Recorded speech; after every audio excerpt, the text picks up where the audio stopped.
Hey everybody, it's Colin Ellis here and welcome to another Culture and Coffee podcast. Got all the noises going on this morning, all the noises, because I actually made it out of the States. I made it out of Victoria into neighbouring New South Wales, where there's pretty much easy flow between people at the minute.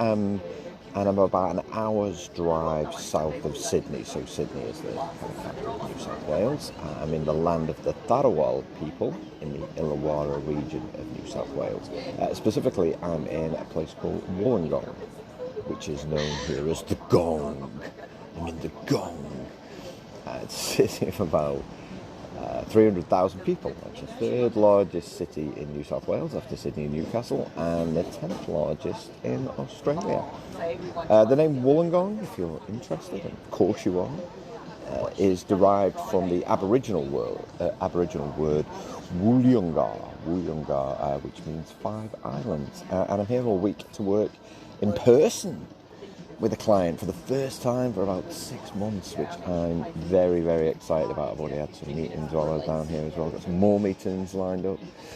And so I thought I'd do today's podcast live by the sea here on Monday the 6th of December. It's gone 7 a.m. and it's pouring with rain. So in my mind, right, I'm doing this podcast in the sun, in the warm, because it's summer here now. So this is how it all played out. That I would come down here in my shorts and I would do the podcast in the sun by the sea, when the reality is I'm in the cafe under an umbrella watching people go by running. So what can I say? Well, I'm literally right by the beach, so you can probably hear the waves crashing in the background, and it is a beautiful beach here at Wollongong. So I'm having my coffee at Diggies Cafe, which overlooks the beach. And so there's the sea right there. There's a bunch of older guys playing beach volleyball, which is nice. There's tons of people surfing. It's about 8 people surfing. And there's loads of people running, jogging, walking, and a bunch of people sat under the umbrella with me. So you might be able to hear their conversation as well. But you can decide which is the most interesting conversation to listen to. But I'd like to think that it would be mine. But I'm not having a fancy schmancy coffee this morning like I would normally do. None of your Ethiopian, Colombian. Although I am reading, the book I'm reading at the minute is the Old Patagonian Express by Paul Theroux, who's kind of a travel writer. And I always had this affinity with trains and train travel. I really love train travel. In fact, last weekend my mate Mark and I went on a whiskey train around Victoria. It just kind of went for 4 hours north and then came 4 hours back, and then we just drank whiskey, nice whiskey obviously. I'm reading the Old Patagonian Express, and he's travelling essentially from Boston to South America, and in it, the bit that I'm up to at the minute, he's travelling through El Salvador, and he's talking about the coffee fields. And he's talking about the coffee cherries, and he's talking about seeing people work in the coffee fields. And I don't know, obviously given this podcast, I was like really interested in it, and especially the way it writes, you almost get a sense that you're there. But yeah, no fancy schmancy coffee. I'm having a long black. That's it. I'm just having a good old simple long black. So I thought I'd tell you the genesis of that. So take a sip of it. That is very nice. Sometimes long black, sometimes coffees can be a bit bitter, which I'll talk to you about in a future podcast. But genesis of long black. So historically, Italians made 2 types of coffee. So you'll know from past podcasts that the origin of coffee is Ethiopia, but it was really the Italians who perfected the espresso machine, and so they were the ones that, I guess, took coffee the most seriously. And they made 2 types of coffee, which was an espresso and a cappuccino. So it was just one of each. Not like, you go into Melbourne these days and it's well, what was that LA Story? That Steve Martin movie. I'll have a half calf, double decaf with a twist of lemon. It's like that. I'll have a chai soy latte. All of the awkward coffees. And the nightmare is when you get caught behind someone in the queue is asking for the most awkward coffee, and it's got to be a half strength this with a half of sugar with something. It's like, just order a black coffee, please. So they make two types of coffee. I sound like a real coffee snob. I'm not, I promise you. There are two types of coffee. Espresso cappuccino, what was that? Yeah.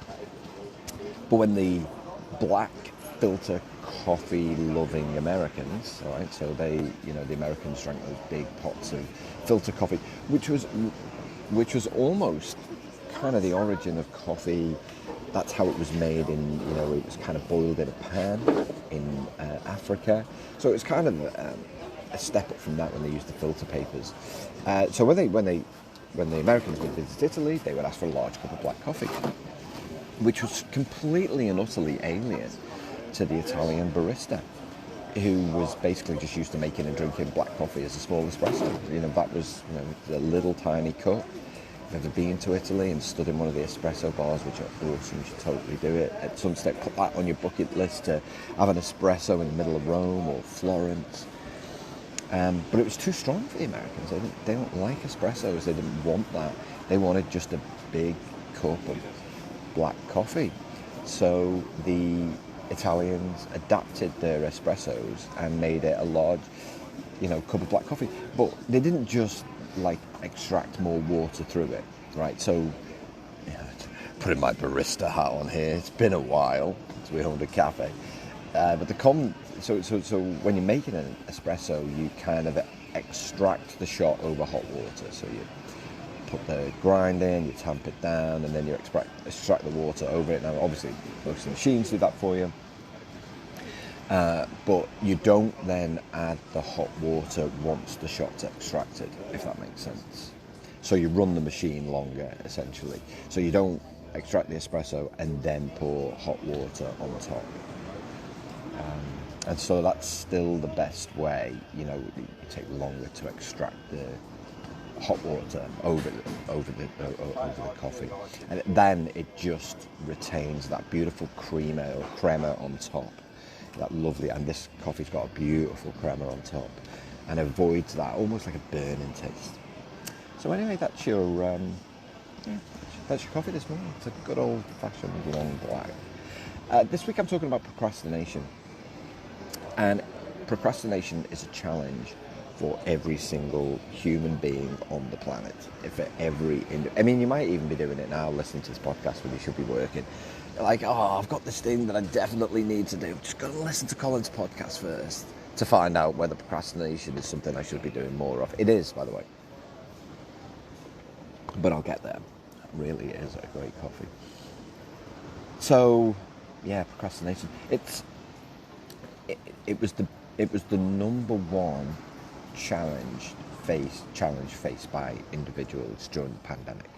The number one issue that they faced. So distraction and procrastination was number one, closely followed by loneliness. They were the two biggest challenges that we faced.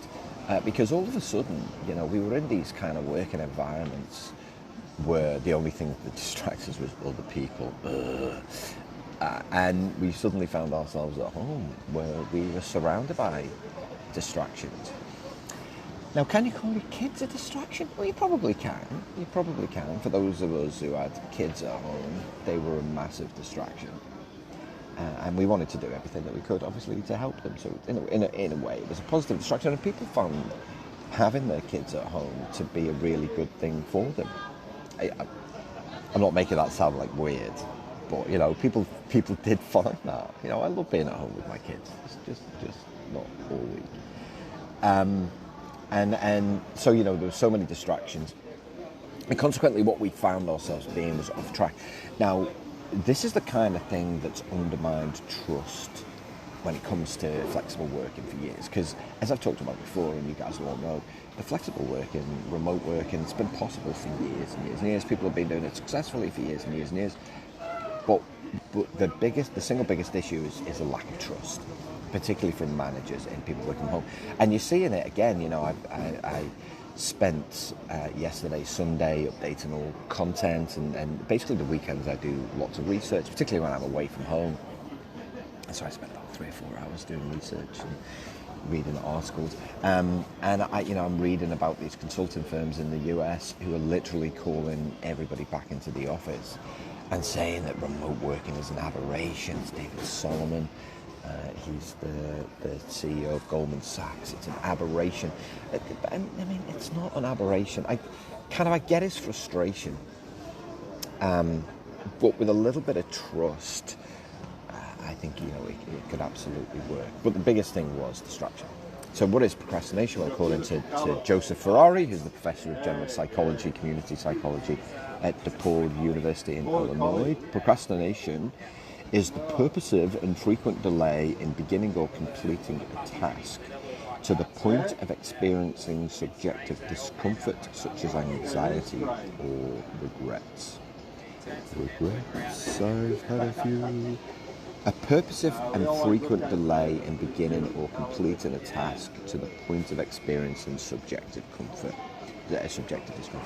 So essentially what he's saying is that we get to the point where we stop working on something and then we do something else and then we're like, I shouldn't be doing this. You know what that feels like, right? We've all done it. Oh, I shouldn't be doing this. I should stop reading this. I should stop listening to this podcast now. I should, when I finish reading this, when I finish looking at this feed on Instagram, when I'm all caught up on my Instagram feed, I'll get back to work. That's that subjective discomfort. And apparently, so, I read Dr. Ferrari's research. So 20% of the world's population are chronic procrastinators, or procs, as they call them, procs. Which sounds like Crocs, but procs is better than Crocs. 20%. And so what does a chronic procrastinator do? Well, they go to extreme lengths to sabotage their goals. Extreme lengths. And I definitely did this during the pandemic. Where I had content to write or I had things to do. And I was like, I'll just watch the football highlights from last night. And hear the football highlights at 7:30, 8 o'clock in the morning. And then, I typically like to start my day with either doing my exercise or getting something done. Because as soon as you do one task, you're like, I'm on the way. I've got something done. And that's one of the ways to avoid procrastination. Is to make the first thing that you do an action. Don't make the first thing that you do checking your email. Because straight away you could end up down a bit of a rabbit hole and never come back, right? And experience that subjective discomfort. I'll just check my email, then I'll get on with work. But of course, as soon as you check your email, you're procrastinating because that's usually, or typically, it's not a priority for you. So, so 20%, apparently true of every culture in the world, apparently. And I was going to research it, but honestly, I just started reading something. I went and read something else and completely forgot. Now I'm reading it. I was like, oh yeah, I was going to check why 20% of the world's population get procrastinated. But the irony, I procrastinated. So why is it hard? So there's two parts of the brain. So I'm going to help you understand the science for procrastination because I want you to cut yourself some slack because it's something that we do. But what I want you to avoid is falling into the 20%. And the thing is, culturally, so the high-performing teams, they generally don't spend time procrastinating. They plan time in for it, I'll get to that. But they don't spend time procrastinating because they focus on what's most important. So that's what we mean about being disciplined and focused, is they focus on what's most important. But the science behind it is there's kind of two parts of the brain that are involved in processing the information with regards to procrastination. So you've got your amygdala, which is like a small nut-sized set of neurons, I suppose, that control our emotional response. So it, kind of that fight or flight response, that's your amygdala in action, and it kind of grows within the brain. And then you've got your prefrontal cortex, which is a big part of the brain. It's like 10% of your brain, and that controls things as planning and problem solving and self-control, right? That all happens in your prefrontal cortex. The thing is, right, is your amygdala is always on guard. It's always on the lookout for potential threats. And when it senses them, what it does is it releases hormones to allow you to flee from... Someone's coffee's ready. John! If John can't hear that, he's stood in Victoria. It's always on the lookout for potential threats. And so, like that fight or flight response, Lydia's coffee's ready as well. Like, yeah, you're really experiencing the full thing here. You really are. Your prefrontal cortex, on the other hand, is trying to stop you running away. So you've got your amygdala going, run away, run away, run away. And your prefrontal cortex is going, don't do it, lad, stay, there's something you could learn here. You could learn at some stuff here, you could really achieve something, go. Your amygdala, run away, don't go, lad, don't go. So literally your brain's fighting against itself. And that's why it feels... Suddenly just got super loud, the coffee shower. All right, I'll try and get past it. So yeah, and that's why it feels tough, because your brain is fighting against itself as you're kind of scrolling through Facebook. Don't do that. And so when you fall into the cycle of like chronic procrastination, so for the 20%, like your amygdala just grows in size and reduces the effectiveness of your prefrontal cortex response. Hopefully that makes sense. So essentially, the bigger your amygdala is, the less productive your prefrontal cortex is. So you just get stuck, and then it's hard to get out. And it's a real problem, and it's a real problem in the working world. And of course, the greater the fear and anxiety that you have, the less likely you are able to recover. So this is why during the pandemic, and I'm still recommending it now, is I'm saying to people, don't read the news, because the news is designed to stimulate your amygdala. It's designed to cause fear. It's designed to cause anxiety, and it's designed and written to keep drawing you back. So one of the things you can do to avoid procrastination is to stop reading the things that might, or exposing yourself to things that might inflame your amygdala. So don't read Facebook and assume every opinion is fact. Should have said this should have done this podcast 18 months ago. So don't do those things that can inflame your amygdala. Instead, focus on your prefrontal cortex. So focus on planning. Focus on self-control. So get up in the morning and do some mindfulness. Put your brain in the best possible state for you to be able to do some work. Because chronic procrastination, oh man, emotional stress, that real lack of clarity, boredom, overwork. So one of the issues that I have with the word busy is people wear it like a badge, like, oh yeah, I'm really busy, like that's a good thing. But actually all they're doing is overworking. It's another form of procrastination, because they're not productive. If you're productive, you have time in your day. Because, again, prefrontal cortex, you're thinking about how much time do I need to get this thing done, let's do those things. And so being busy is not a good thing, and the world seems to be busy. It really, really is. So one thing that you can do, stop reading news, stop doing those things. So you're more likely to procrastinate if you lose control of your emotion in the early part of the day. So, as much as you can, just try and reduce your stress in the morning, and then, of course, throughout the day. Another thing that I do is I deliberately plan in time for procrastination, which sounds almost counterproductive, because I'm like, oh, don't procrastinate, do all of these things to make sure you don't procrastinate. But I want you to avoid chronic procrastination, because it is a part of our day. It's dogs joining in now.